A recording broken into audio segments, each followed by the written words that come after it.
7 साल बाद निर्भया को इंसाफ मिलने का वक्त आ चुका है, क्योंकि चौथे दोषी की याचिका को सुप्रीम कोर्ट ने खारिज कर दिया है।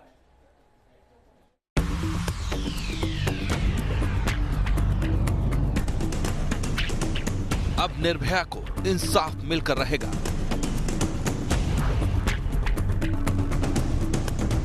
निर्भया के दोषी अक्षय ठाकुर की याचिका हुई खारिज।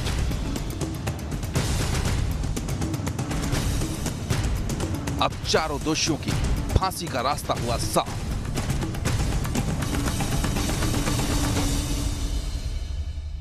अब न कोई दलील, न कोई गवाह, न केस को लटकाने की चलेगी चाल। अब आ चुकी है इंसाफ की घड़ी।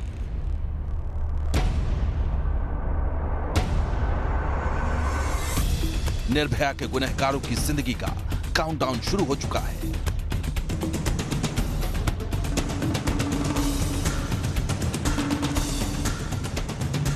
सात साल के लंबे इंतजार के बाद निर्भया को मिलेगा इंसाफ। और मैं इस फैसले का स्वागत करती हूं और एक कदम हम इंसाफ के नजदीक पहुंच गए।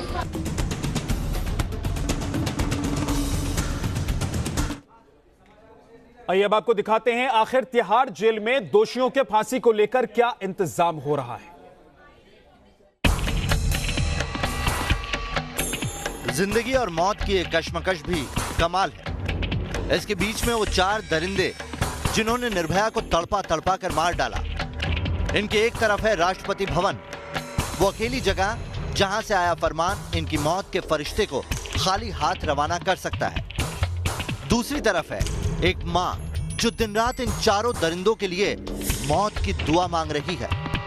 और तीसरी तरफ है एक जल्लाद जिसके हाथ इन चारों की गर्दन पर फंदा कसने के लिए तड़प रहे हैं। सबसे पहले रुख करते हैं उस जल्लाद का जो पहली बार एक साथ चार गुनहगारों को सूली पर लटकाने को बेचैन है। यूं तो पवन नाम का जल्लाद पहले भी गुनहगारों को फांसी के फंदे पर लटका चुका है, लेकिन इन चारों के गुनाह की तासीर कुछ ऐसी है कि जल्लाद भी इनकी जान लेने को तड़प रहा है। क्या मानते हैं, क्या मसला? बिल्कुल होनी चाहिए फांसी उन्हें। मेरा तो मानना ही है। आपकी क्या तैयारी है? मेरी तैयारी पूरी रेडी है। अगर मुझे बुलाएंगे जरूर मैं तैयार हूँ। ये फांसी किस तरह दी जाती है? पहले तो उनका ट्रायल होता है, चारों का वेट चेक करेंगे, तख्ता चेक करेंगे और रस्सा चेक करेंगे। निर्भया के कातिलों को मौत का कफन पहनाने की जल्दी तिहाड़ जेल के अफसरों को भी है। वो जानते हैं कि कानूनी तौर पर अब ये ज्यादा दिन नहीं जीने वाले, इनकी मौत तय है। लेकिन इन्हें बस राष्ट्रपति भवन से हरी झंडी का इंतजार है, जिसके बाद अदालत से फांसी का ब्लैक वारंट निकलेगा और चारों दरिंदों को सूली पर लटका दिया जाएगा। तिहाड़ के इतिहास में पहली बार ऐसा होगा कि एक साथ चार हैवानों को फांसी के फंदे पर लटकाया जाएगा। इसीलिए तिहाड़ जेल का प्रशासन भी तैयारी पूरी किए बैठा है। जेल नंबर 3 में मौजूद फांसी के तख्ते की जांच के साथ साथ सफाई भी की जा चुकी है और सबसे अहम चीज फांसी के फंदों का इंतजाम भी किया जा चुका है। उसके ऊपर जो है एक झूला टाइप रस्सी लटक रही होती है। तो जब सुप्रिंटेंडेंट जेल जो है इशारा करते हैं तो जो हैंगमैन होता है वो लीवर खींच देता है। लीवर खींचने के बाद जो है वो जैसे लीवर खींचता है तो एकदम वो फट्टा खुलने से जो है उनके गले में जो रस्सी होती है वो गर्दन को पकड़ लेती है और थोड़ी देर में जो है जान निकल जाती है। तिहाड़ से दूर बिहार के बक्सर जेल में इन चारों गुनहगारों के आखिरी सफर का इंतजाम बीते कई रोज से किया जा रहा है। जी हाँ, यही वो फंदे हैं जो निर्भया के चारों हत्यारों के गलों पर कसे जाएंगे। आप 10 हैंगिंग रूप जो है बनाकर तैयार रखिए।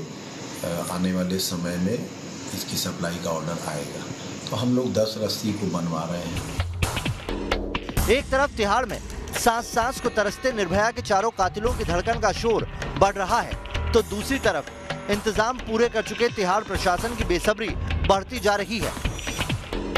पूरा मामला देखकर लगता है कि जैसे मौत और जिंदगी के बीच रस्साकशी हो रही है और इस खेल का नतीजा सब पहले से जानते हैं। राष्ट्रपति पहले ही कह चुके हैं कि बलात्कारी दया के लायक नहीं है। ऐसे में इस पूरे खेल में मौत का जीतना तय है। दिल्ली से अवनीश चौधरी के साथ टीम न्यूज नेशन। निर्भया को इंसाफ मिलने की घड़ी अब करीब आ गई है। सुप्रीम कोर्ट ने आज निर्भया के दोषी अक्षय ठाकुर की दया याचिका खारिज कर दी। अब निर्भया के दोषियों की फांसी का रास्ता भी साफ हो गया है। कोर्ट ने कहा है कि इस मामले में अब आगे कोई सुनवाई नहीं होगी। सुप्रीम कोर्ट की तरफ से यह कह दिया गया है, लेकिन लोअर कोर्ट में इस मामले की जब सुनवाई हुई अब से कुछ ही देर पहले, तो कोर्ट ने 7 दिन का वक्त दिया है दोषियों को, ताकि कानूनी विकल्प जो उनके पास बचे हुए हैं उसका अगर वो इस्तेमाल करना चाहें तो कर ले। निर्भया के दोषी अक्षय ठाकुर की दया याचिका खारिज, दोषियों की फांसी का रास्ता साफ। कोर्ट के फैसले से निर्भया की मां खुश। देश की सबसे बड़ी अदालत ने निर्भया के दोषी अक्षय ठाकुर की पुनर्विचार याचिका को खारिज कर दिया। कोर्ट ने निर्भया गैंगरेप और हत्या के दोषी अक्षय की फांसी की सजा को बरकरार रखा है। कोर्ट ने अपने फैसले में कहा है कि निर्भया केस की सुनवाई बिल्कुल सही हुई और आगे इस मामले पर अब कोई सुनवाई नहीं होगी। कोर्ट ने अपने फैसले में कहा कि याचिका पर पुनर्विचार का कोई मतलब नहीं। निचली अदालत, हाई कोर्ट, सुप्रीम कोर्ट सब जगह सुनवाई हो चुकी। जितना वक्त दे सकते थे दिया। विस्तार से विचार के बाद ही दोषियों को फांसी की सजा सुनाई गई। मर्सी पिटीशन दाखिल करने के लिए दोषी अक्षय को 7 दिन की मोहलत मिली। सॉलिसिटर जनरल ने भी कहा कि 7 दिन का टाइम संविधान में दिया गया है कि रिव्यू पिटीशन डिसमिस होने के बाद 7 दिन के अंदर आप मर्सी पिटीशन फाइल कर सकते हैं। तो इसका टाइम सुप्रीम कोर्ट ने अपने ऑर्डर में भी जस्टिस आर भानुमति ने लिखा है। वहीं सुप्रीम कोर्ट के इस फैसले पर निर्भया की मां ने खुशी जताते हुए कहा है कि ये फैसला इंसाफ की ओर एक और कदम है।